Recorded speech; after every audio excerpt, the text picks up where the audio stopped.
In this segment, we're going to be talking about CVs or curricula vitae, right? A CV is a brief account of your career. Is used to explain on what you can do and what you have done. One of the difference between a CV and a resume, right, is a resume is basically you're listing your experiences and qualifications for a particular job. You're not listing all of your experiences or everything onto it, right? The whole thing about a resume is you want to get the interview. Uh, CV, you're listing all of you're explaining and giving all of your experiences, all of your education. And CVs is mostly, of course, used in higher education. And the CV can be as long as 4, 5, even 30 pages. I've seen CVs that have been as big as 30 pages. And of course, a resume, for the most part, they say the etiquette should be about 1 page. And of course, a CV won't be 1 page, it'll be way much more longer. So, one of the individuals that we're looking at, for examples here, is Preston. Of course, a CV is always related back to what the person wants to highlight. So, Preston is a social worker and highlights what others don't have because.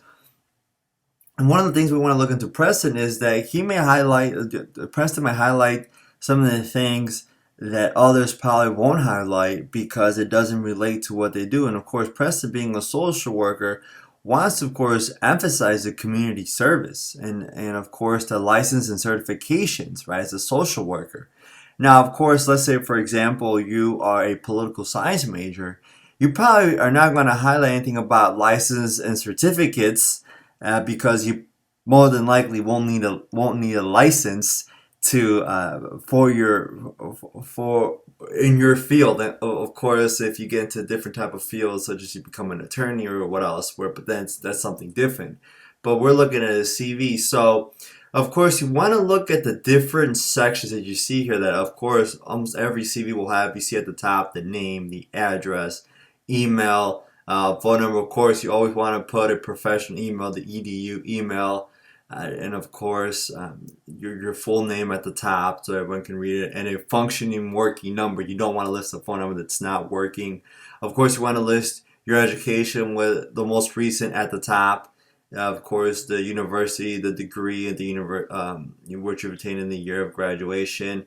Your academic awards, your research presentations, skills and abilities, and of course, if you need a license and certifications to list them there. Of course, it all depends on the type of field that you're in, and of course, the employment. Now, the order may vary, but for example, Preston put employment towards the end, and of course, research interest.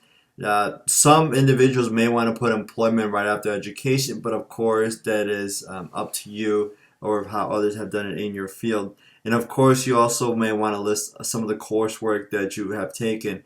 So don't hesitate to not to not put everything. You want to put everything in there in the CV. Okay.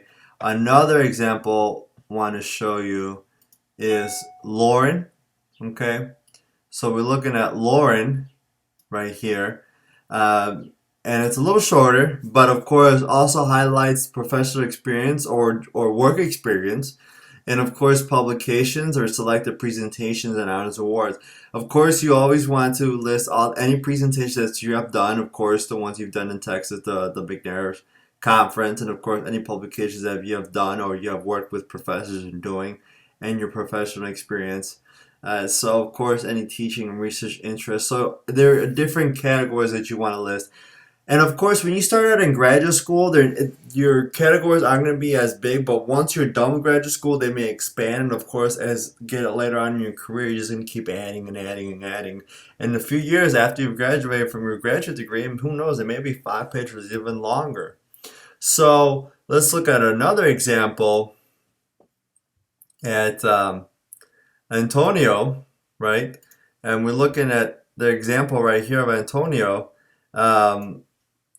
Of course, the education, you see it here at the top, a little different, the name, the university, email. Of course, you may want, if you don't want to put the EDU email, which I encourage you, may want to put a professional email also. And of course, the phone number, the honors and awards, the research and field experience. So, for example, because Antonio's in a different field than Preston, you may call it research and field experience. Okay. And of course, you can see here there are no certifications listed because, of course, Antonio does not need to list. He doesn't need any certifications or licenses to be in his field. So, and of course, you want when you list your experiences, you want to say what you've done. Okay, so look here at the research and field experience. You want to say what you've done. So, what did you do? List it out. Of course, the dates that you've done it. Who is your supervisor if you've done research experience, because they want to see who that's done with. So you want to list it all out. Say what you've done. Okay, just don't list the name. You have to see what you've done. Okay, and this is really good for those of you who want to get a research or a teaching assistantship, especially a research assistantship. You can see here, okay, this person has experience with researching with these individuals, with this type of in this type of field. So this helps out, especially the CV helps out when the graduate director is looking at giving out research assistantships. If an individual sees, okay, this individual has had research experience with professors, more than likely, highly likely up in the list of awarding research assistantships. Now, there will be also a number amount of CVs listed online, of course, on Blackboard, so that you can see, and then you can craft and you can form your own CV. And of course, the office is more than happy to help you out crafting your CV to your field.